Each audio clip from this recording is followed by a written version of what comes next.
아프리카에서 어느 불교인이 기독교로 개종하게 되었습니다. 내가 지금까지 가지고 있던 종교를 바꾼다는 것은 엄청난 일입니다. 여러분이 한번 생각을 해 보십시오.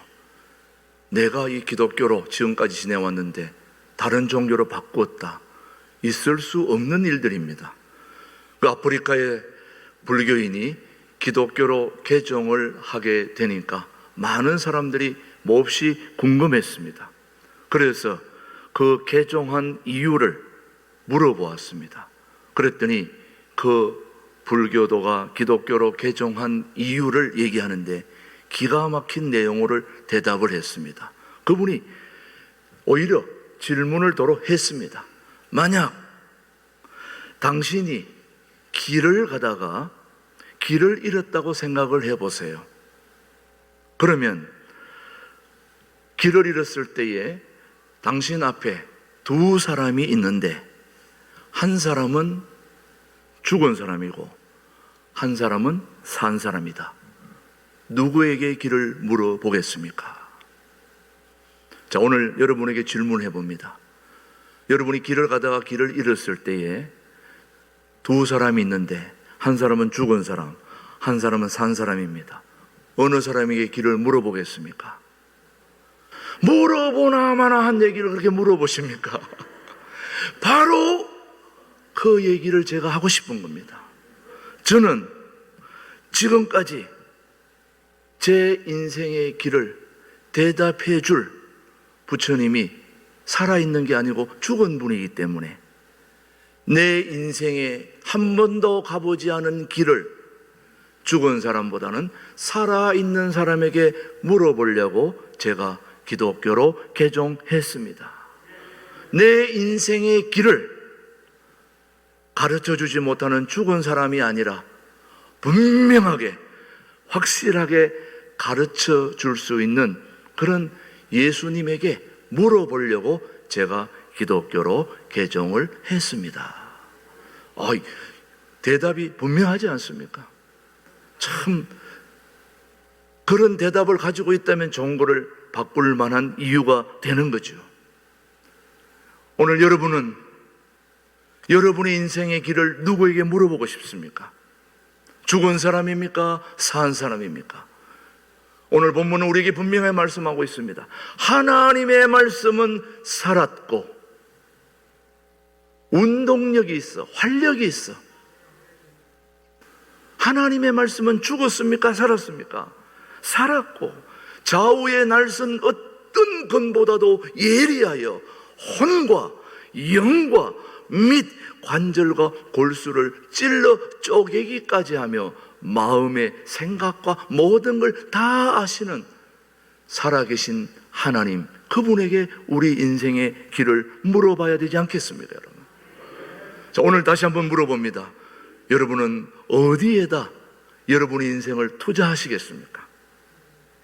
주식입니까? 부동산입니까? 어디에다 여러분 삶을 투자하고 싶습니까? 당연히 살아계신 하나님의 말씀에 투자해야 되지 않겠습니까, 여러분? 그 말씀, 살아계신 하나님의 말씀이 우리를 이끌어 가시는 것이죠. 우리는 그 말씀을 믿을 때 그 말씀이 우리 삶을 이끌어 가게 되는 거죠. 하나님은 오늘도 살아계셔서 우리 가운데 역사하고 계시고 이 자리에도 와 계시는 것입니다. 그런 하나님 앞에 우리가 투자해야 되지 않겠어요, 여러분? 사랑하는 교회 여러분, 하나님은 전능하신 것처럼 그 말씀 또한 전능한 말씀입니다. 하나님이 전능하시면 하나님이 하시는 말씀도 전능한 거죠.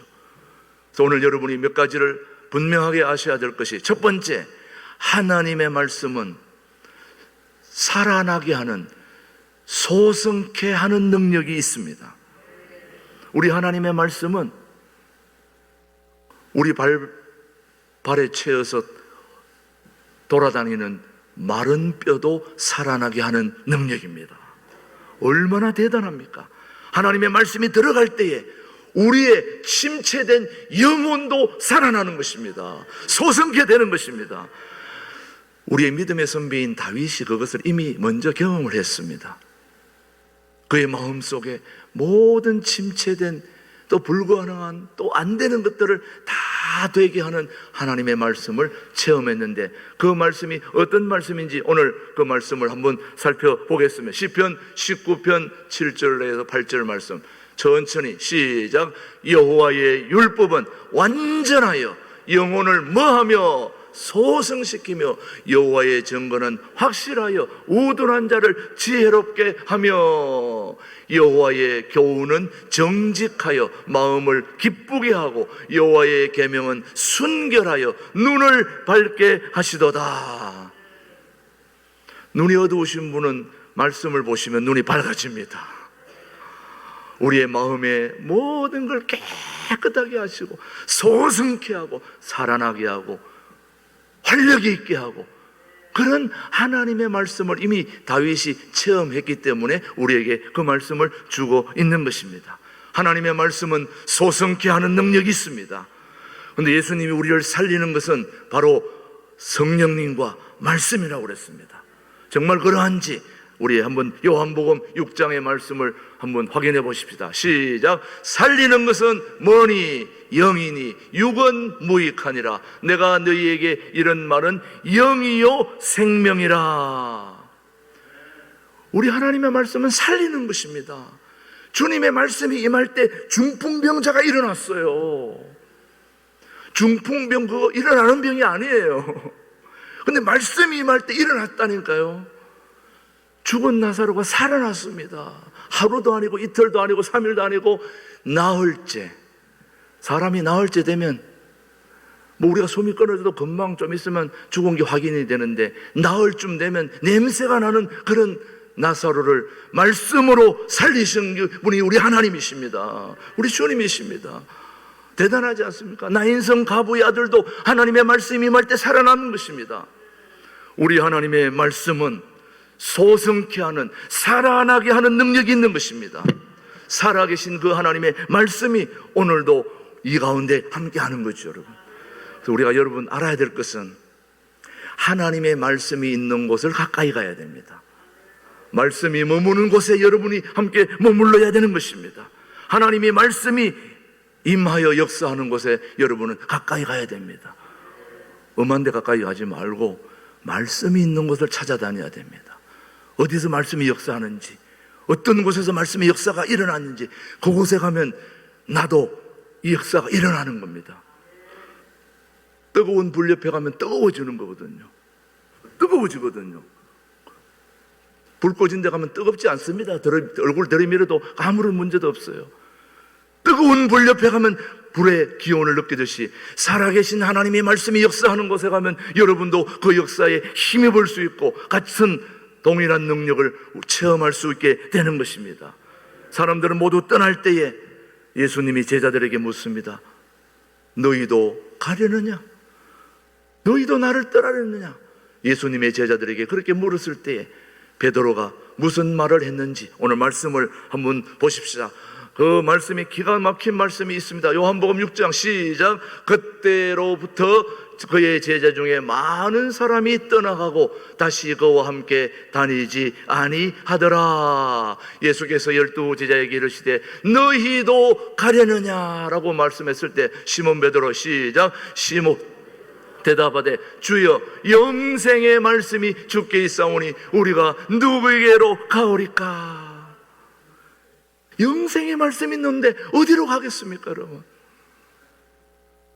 오늘 여러분에게 묻습니다. 여러분도 저를 다 떠나겠습니까? 라고 물었을 때 여러분이 뭐라고 대답합니까? 영생의 말씀이 이 교회에 있는데 제가 어디를 떠납니까? 이렇게 대답을 해야 됩니다. 한번 해볼까요? 여러분 저를 떠나시겠습니까? 예. 좀 와다. 뭐 이렇게 물어보진 않겠지만은 여러분 언제 물어봐서 이 교회를 떠나겠습니까? 물으면 영생의 말씀이 여기 교회에 있는데 제가 어디를 떠납니까? 이렇게 대답할 수 있어야 되는 것입니다. 말씀이 역사하는 곳에 머무는 사람은 지혜로운 사람이고 은혜로운 사람이고 복받은 사람입니다. 여러분, 복받은 사람이 다른 게 아니에요. 말씀이 있는 곳에 머물러 있는 사람이 복받는 거예요. 왜냐? 말씀은 우리의 복을 주는 능력이 있기 때문입니다. 우리를 살리는 능력이 있기 때문에. 여러분, 능력 중에 살리는 능력보다 더 큰 능력이 어디에 있습니까? 여러분, 저는 그런 능력이 우리 신광들에게 있다고 저는 믿습니다. 하나님의 말씀은 우리를 살리는, 소승케 하는 능력이 있는 것입니다. 또 한 가지, 하나님의 말씀은 서로 연결시켜주는 능력이 있습니다. 이어주는 능력이 있어요. 하나님의 말씀이 분리되고 나누어지는 것은 하나님의 역사가 아닙니다. 오늘 에스겔 골짜기에서 마른 뼈들이 돌아다니고 있을 때 말씀을 대언할 때 어떤 역사가 일어났는지, 오늘 우리 에스겔 37장 시작. 이에 내가 명령을 따라 대언하니, 대언할 때에, 대언했다는 말은 대신 말씀을 전했다는 얘기입니다. 말씀을 전할 때에 시작. 소리가 나고부터 시작. 소리가 나고 움직이며 이 뼈 저 뼈가 들어맞아 뼈들이 서로 뭐하더라? 연결되더라. 뼈들이 서로 연결되더라. 서로 연결시켜주는 능력을 뭐가 하고 있습니까? 말씀이 하고 있다고. 오늘 본문 말씀의 말씀은, 하나님의 말씀은 살았고 운동력이 있어, 활력이 있어, 좌우의 어떤 날성근보다 예리하여 혼과 영과 및 관절과 골수를 뭐 한다고요? 쪼개기까지 하지만은 쪼개면서도 다시 쪼개진 걸 연결시켜주는 그 역할을 말씀이 하게 되는 것입니다. 말씀을 쪼개는 능력도 있지만 연결시켜주는 능력, 그게 바로 말씀의 능력입니다. 마귀는 분리시키는 걸 기가 막히게 알아요. 마귀는 분리시킵니다. 마귀는 분리시킵니다. 그러나 성령님은 하나 되게 하십니다.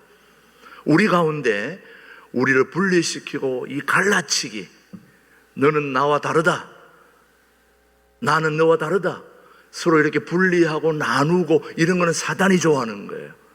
사단의 역사입니다. 그런데 넘어가면 안 됩니다. 우리는 나누어진 것도 하나 되게 하는 일에 쓰임받아야 됩니다. 하나 되게 하는데, 신광과 두레가 하나 된 것은 성령님의 역사입니다. 하나님의 역사입니다.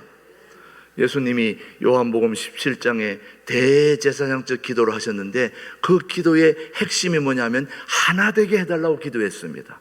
우리 하나님은 하나 되게 하려고, 나누어 달라고 기도하는 것은 마귀들의 장난입니다. 우리 하나님의 역사는 하나 되는 것입니다. 하나 되게, 갈라치게 하면 안 됩니다. 모든 것에서 다 짝이 있습니다. 동물마다 짝이 있고 말씀에도 짝이 있습니다. 우리 옥상에 신광이와 둘의 강아지 2마리가 얼마나 잘 노는지 모릅니다. 난리칩니다. 근데 주일날 우리 아이들이, 주일 학생들, 어른들이 막 너무 반갑다고 너무 그렇게 해가지고 월요일날 되면 다 귀찮다고 어디 숨어버립니다. 다 귀찮아, 오지마! 원래 강아지는 막 다 뛰어와서 환영해 주는데 너무 스트레스를 많이 받아요, 사람들한테. 얼마나 둘이 서로 같이 재미있게 노는지 모릅니다. 예? 동물은 만나자마자 서로 하나가 되는데 사람들은 만나자마자 어르렁거리거든요. 이러면 안 됩니다. 하나 돼야 됩니다. 동물도 짝이 있고 말씀도 짝이 있습니다. 구약, 신약, 구약 짝이 있어가지고 서로 맞춰가지고 해석하고 그래서 살려내게는 방법이 바로 성령님이 하시는 역할인 것입니다. 말씀은 하나 되게 하는 역사가 있는 것입니다. 신광과 두레를 하나 되게 하신 성령님의 역사를 우리가 본받아서 우리는 어찌하든지 서로 하나가 되어야 되는 것입니다. 혹시 하나가 되는 일을 자꾸 분리시키고 갈라치기 하는 역사가 있다면 그거는 단호하게 우리가 물리쳐야 되는 것입니다. 그래서 하나가 되어야 되는 것입니다. 우리가 말씀을 묵상할 때마다 깨달음을 주시는데 무슨 깨달음이 오느냐? 깨달음이 오면 말씀이 연결되는 것입니다. 구약의 말씀이 이해가 안 될 때 신약을 읽으면 연결이 되는 겁니다. 신약 읽을 때 말씀이 연결 안 되면 구약을 깨달으면 신구약이 서로 연결되어지는 것이 바로 성령님의 역사인 것입니다. 구약과 신약이 연결되고 하나님과 연결되고 우리의 과거, 우리의 현재 모든 게 다 연결해서 하나 되게 하시는 하나님의 역사가 우리 하나님의 역사인 것입니다. 말씀은 우리를 일어나게도 하지만 서로 연결시켜주는 놀라운 능력이 있다는 걸 우리 모두가 알아야 되겠습니다. 또 하나, 말씀은 하나님의 법칙을 따라 역사하는 능력이 있습니다. 우리 하나님은 그냥 무턱대고 막 그냥 자충우돌 그렇게 하는 분이 우리 하나님이 아닙니다. 우리 하나님은 질서의 하나님입니다. 그래서 일정한 원리와 법칙을 따라서 역사하시는데, 물론 우리 하나님은 초월적이고 또 초자연적이기 때문에 상상도 할 수 없는 일도 일으켜요. 동쪽에서 해가 떠가지고 서쪽으로 지는 이 해를 우리가 어떻게 움직일 수 있습니까? 그런데 우리 하나님은 한 번 딱 태양을 멈추신 분도 있습니다. 멈춘 적이 있습니다. 하나님의 역사입니다. 아얄론 골짜기에 전투가 일어났을 때 태양을 멈추게 하신 하나님이 우리 하나님이십니다. 홍해의 물을 갈라서, 진도 앞바다에 물이 갈라진 그거는 썰물 밀물에 의해서 갈라지는 거고, 멀쩡한 물을 갈라지게 하는 것은 하나님이십니다. 갈라졌다가 또 하나 하게 또 하나님이세요. 그런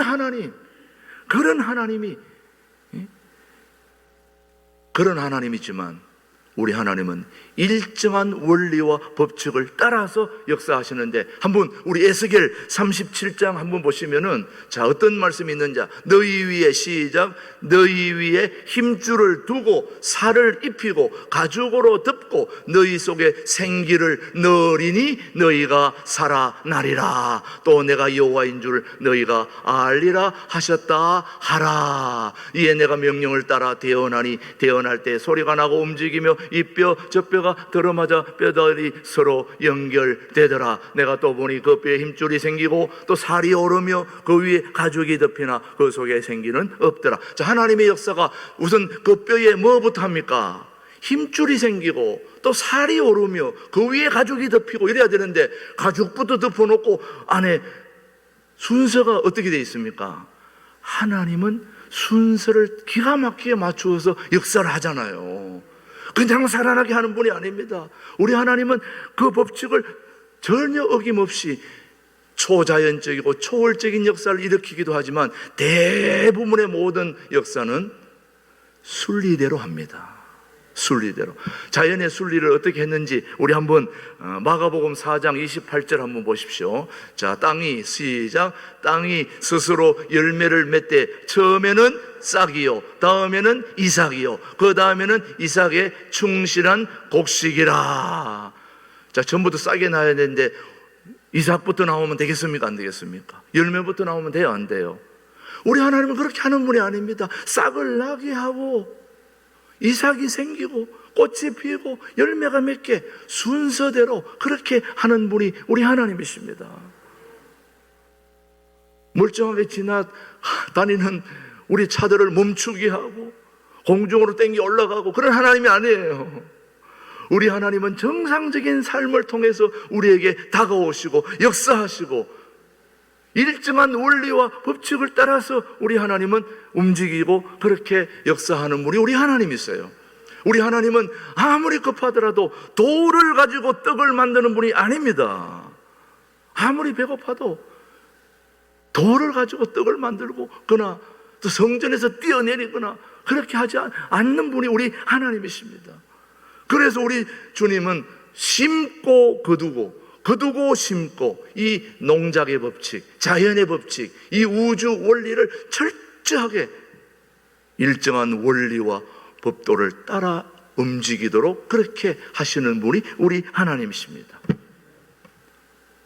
우리 하나님의 말씀의 능력은 우리를 살리기도 하고 연결시키기도 하고, 그렇지만은 하나님은 원리와 법도를 따라 역사해 주시는 분이 우리 하나님이십니다. 그래서 우리 교회의 참된 부흥은 바로 살아계신 하나님의 말씀과 함께하는 부흥이 되어야 됩니다. 그런 역사가 일어나야 됩니다. 그래서 사도들에게도 분명한 우선순위가 있었습니다. 한번 말씀을 한번 보십시오. 분명한 우선순위가 사도행전 6장에 나옵니다. 시작. 우리는 오로지 뭐 하는 일과 기도하는 일과 말씀 쌓이게 힘쓰리니. 사도들은 그 모든 일들 중에서 가장 먼저 해야 될 일이 뭐라고 그랬습니까? 기도와 말씀이다. 기도와 말씀을 가장 소중하게 여겼습니다. 우리 목회자들의 생명은 바로 말씀을 잘 전하는 거거든요. 그렇죠, 여러분도. 제가 말씀을 잘 못 전하면 여러분들이 여기 안 앉고 딴 데로 가겠죠. 말씀을 잘 전하는 곳으로. 제가 말씀을 더 잘 전하면 더 많이 오겠죠. 그러면 여러분들은 뭐를 위해서 기도해야 됩니까? 제가 기도와 말씀을 잘 준비할 수 있도록 기도해 주셔야 됩니다. 나머지 재정, 행정, 모든 일은 장로님, 권사님, 모든 분들이 알아서 해야 됩니다. 알아서 못하니까 자꾸 신경이 쓰여가지고 내가 하잖아요. 그런 걸 다른 분들이 다 해야 됩니다. 다 하고 나는 오직 이 앞에 와서 기도하고 말씀으로. 여러분이 아무도 없어도 전 옆에 와가지고 손들고 우리 교우들을 위해서 기도합니다. 하나님 질병도 고쳐주시고 사업도 잘 되게 해주시고 자녀들도 붙들어 주시고 하나님 그 모든 거 하나님이 해주셔야 됩니다. 제가 기도합니다, 여러분. 그런 거 안 하고 제가 돌아다니면서 여러분 그런 거 하면 되겠어요? 제가 해야 될 일은 기도와 말씀인 것입니다. 그렇게 했을 때 사도행전 6장 7절에 어떤 역사가 일어나는지 시작. 하나님의 말씀이 점점 왕성하여 예루살렘에 있는 제자의 수가 더 심히 많아지고 허다한 제사장의 무리도 이 도에 복종하니라. 우선순위가 뭐와 뭡니까? 기도와 말씀입니다. 그래서 여러분, 우리 신광두레교회는 기도와 말씀에 투자를 해야 됩니다. 다른 뭐에 투자하시겠어요, 여러분? 뭐에 투자하고 싶습니까? 여러분이 정말 집중해야 될 것은 바로 기도와 말씀입니다. 그래서 여러분, 새벽 기도, 화요 중보 기도회, 금요 기도회, 수요 예배, 수요 기도회, 다 이 모범 기도입니다. 이제 내일 모레가 6월 한 달을 맡기는 월삭 새벽 기도 있습니다. 한 달에 한 번 기도회 하는데 이것도 못 나오면 교인이라 말하기는 좀 그렇지만은 그렇습니다. 한 달에 한 번 기도하는데 그것도 못 나와요. 다른 뭐 어디 등산 간다, 소풍 간다 하면은 새벽부터 일어나가지고 오만 준비 다 하면서 정말 중요한 곳에 투자를 해야 될 여러분들이 기도 한 번에 못 나오고 어떻게 교인이라고 말할 수 없지 않겠습니다만은 그러시면 안 되는 거죠. 그러시면 안 되는 거죠. 우리는 기도에 집중해야 됩니다. 기도를 열심히 해야 말씀이 들어오게 되는 거예요. 살아계신 하나님이 내 안에 역사하기 위해서는 기도해야 되는 것입니다. 기도해야 됩니다. 기도하는 곳에 사람들이 몰려옵니다, 여러분. 한번 보세요, 여러분. 어느 교회에 사람들이 몰려가는지. 기도가 깊어지고 기도해서 병이 치유되고 교우들의 삶이 행복해지고 그런 곳에 사람이 찾아가지 않습니까? 그렇게 말씀이 역사하는 곳에 가지 않습니까, 여러분? 우리 신광두레교가 그런 소문이 나서 와야지 다른 거 잘한다고 오면 되는 거 아니잖아요. 저는 가장 중요한 투자는 기도와 말씀이라고 저는 생각합니다. 오늘 확실한 투자 기도와 말씀이 돼야 됩니다. 저는 그렇게 생각합니다. 우리 신광두레교는 가장 확실한 곳에 투자할 줄 아는 영적인 눈이 떠여지게 되기를 바라는 것이죠. 오늘 이 얘기로 마무리를 하겠습니다. 미국의 여러분 백화점의 왕 하면 여러분 누군지 다 알 거예요. 이분은 백화점의 왕이라고 할 수 있고 정말 영적인 뿐만 아니라 탁월한 경영과 또 판단력, 아이디어 이것으로 백화점의 왕이 됐을 뿐만 아니라 최신부 장관을 지냈고 또 전 세계의 YMCA 건물을 지어준 분이기도 합니다. 존 워너메이커입니다. 미국에 계신 분이죠. 대단한 분입니다. 이분은 정말 이분이 어린이들을 너무 사랑해가지고 교회학교 어린이들을 너무 사랑해서 평생 아이들을 가르치는 교사이기도 했습니다. 또 목회자를 얼마나 잘 섬기고 또 교우들을 얼마나 잘 사랑하는 그런 또 장로로 쓰임받기도 했던 인물이 바로 이 존 워너메이커입니다. 근데 이 존 워너메이커가 84세였던 1921년 사업가로서 60년을 맞은 기념 행사에서 한 기자가 그에게 질문을 던졌습니다. 아마 여러분도 아시는 내용일 수 있을 것입니다. 84세의 해갑에서 한 기자가 그에게 무슨 질문을 던졌느냐? 회장님, 지금까지 당신이 존 워너메이커가 투자한 것 중에서 가장 성공적인 투자가 무엇입니까? 이걸 물었어요. 모두가 듣고 싶은 내용 아닙니까? 기가 막힌 이 백화점의 왕, 최고의 부를 누렸던 이 존 워너메이커가 당신이 지금까지 인생을 살아오면서 투자한 것 중에 가장 성공적인 투자가 무엇입니까? 라고 물었을 때에 이 존 워너메이커가 조금도 주저함이 없이 마치 그 질문을 기다렸다는 듯이 이렇게 대답을 했습니다. 내가 10살 때 최고의 투자를 한 적이 있지요. 몇 살 때요? 10살 때. 무슨 투자를 했느냐? 그때 나는 $2 75센트를 주고 예쁜 가죽 성경 한 권을 구입했어요. $2 75센트를 주고 뭘 구입했다고요? 가죽 성경. 하나님의 말씀을 구입했다는 거죠. 이것이 내 인생에서 가장 위대한 투자였습니다. 왜냐하면 그 성경이 오늘의 나를 만들었으니까요. 기자가 다시 물었습니다.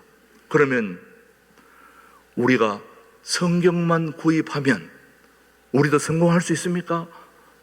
라고 물었을 때 존 워너메이커가 이렇게 대답을 했습니다.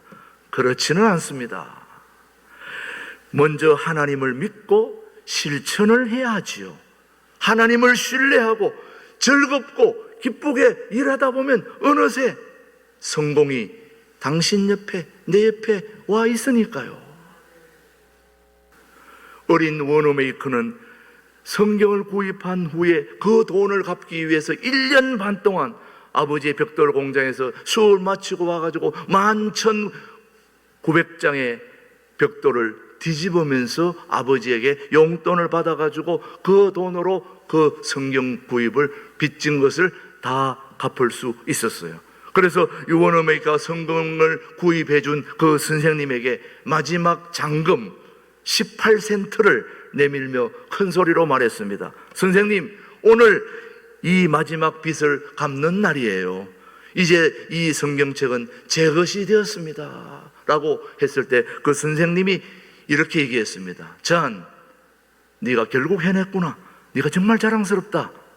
이제부터 성경을 열심히 읽어서 그 말씀대로 내 인생을 열심히 살다 보면 하나님께서 반드시 너를 축복해 주실 거야. 오늘 어떤 권사님이 아침에 들어오시면서 목사님, 저 성경 완독했어요. 이렇게 얘기하시는 그 얼굴이 너무너무 행복해 보이더라고요. 이미 그분은 능력을 받은 거예요. 성경 읽고 어떤 그 더 큰 능력을 받기 전에 성경 읽는 동안에 벌써 은혜를 받은 거예요. 자, 워너메이커가 세계 주일학교 연합회 총재로 선출되어 가지고 세계 주일학교 대회에서 다음과 같은 메시지, 설교를 한 셈이 되겠죠. 그때 이런 얘기를 했습니다. 참 기가 막힌 얘기를 했습니다. 한번 들어보십시오. 주일학교에서 배운 성경 교육이 제 일생의 기본적인 교육이 되었습니다. 여러분도 알다시피 저는 세상적인 공교육은 거의 받지 못한 사람입니다. 그러나 주일학교에서 평생 성경을 공부하였고 그 시간은 제 인생에서 가장 즐거운 시간이었습니다. 다른 데서 얻을 수 없는 제 인생의 확고한 삶의 원칙과 기초를 성경에서 세웠고 성경의 바탕 위에 저의 인격과 사업을 건설하려고 노력했습니다. 그리고 제가 받았던 주일학교 교육이 너무너무 귀하기에 이 사역을 위하여 제 인생의 전부를 투자했습니다. 그렇게 설교를 했더니 많은 분들이 어마어마한 감동과 도전을 받게 된 것입니다. 자, 여러분, 존 워너메이커는 한마디로 말하면 성경이 그렇게 만든 인물입니다. 하나님의 말씀이 그렇게 만든 것입니다. 그의 승리는 말씀의 승리였고 그의 형통은 말씀의 형통이었다고 저는 생각합니다. 워너메이커가 말씀에 붙잡혀 사는 동안에 승리했다면 오늘 신광두레교회 우리 저와 여러분들도 말씀에 붙잡혀 살게 된다면 반드시 우리도 승리할 수 있게 되리라고 믿습니다. 사랑하는 교회 여러분, 왜 그럴까요? 하나님의 말씀은 능력이 있기 때문입니다. 살아나게 하는 능력이 있고 이어주는 능력이 있고 일정한 원리와 법칙에 따라 절차를 따라 역사하는 그 하나님의 말씀이 오늘도 힘줄에 세우고 살이 오르게 하고 그리고 가죽을 입혀주고 일어나서 군대가 되게 하는 그 능력은 오늘 2021년 5월 마지막 주일 신광두레교회도 동일한 역사로 일어날 줄로 저는 믿습니다. 말씀에 붙잡혀 사는 것보다 더 지혜로운 것이 어디 있겠습니까, 여러분? 사랑하는 교회 여러분, 여러분의 인생에서 가장 소중한 투자는 무엇이 되어야 될까요? 말씀에 투자해야 되지 않을까요? 기도에 투자해야 되지 않을까요? 그 이유는 하나님의 말씀에 자신의 생애를 투자한 사람들을 하나님은 축복해 주시기 때문입니다.